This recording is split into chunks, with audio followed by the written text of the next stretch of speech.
RBI. We've got Abhay Agarwal with us as well, Managing Director at Piper Serica Advisors. And Abhay, let me come quickly to you and ask you what you are seeing as a mood changer since this afternoon in the market. Curious to know your views.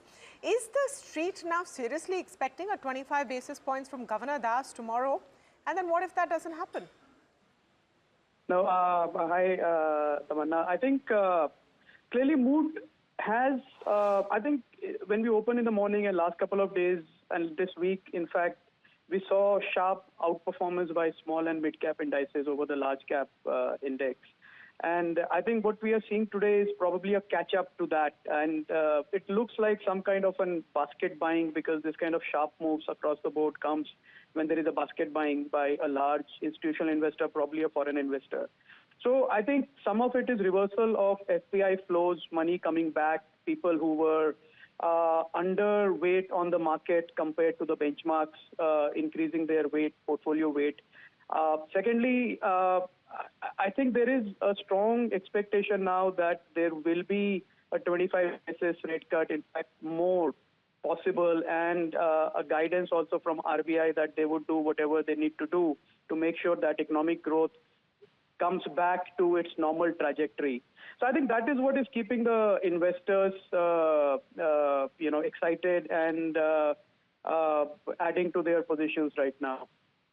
Abhay, good afternoon. So I know that you were almost nearly fully invested, and therefore you must be happy with the moves. But if the RBI and the MPC sounds dovish, as you said that there might be a happening, whether or not they cut the policy, maybe they just do a CRR cut and then sound dovish, is that good enough for investors to stay heavily long Indian markets, or do valuations still remain a concern?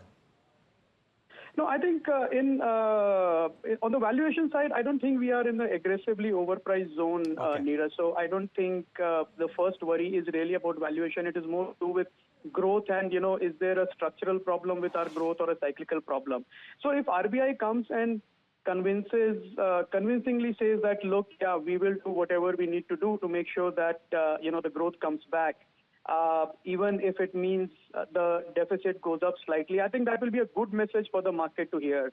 And that will also put the ball back in the court of the government, especially the finance ministry, when they meet for the GST committee meeting on December 21st, to focus on driving consumption by reducing taxes of all kinds and putting more money back in the pockets of the consumers, so that the consumption-led demand comes back.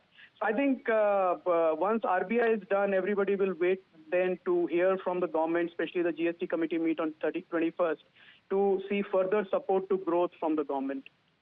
Okay, so the way I see it, the positives are now being priced in as we speak.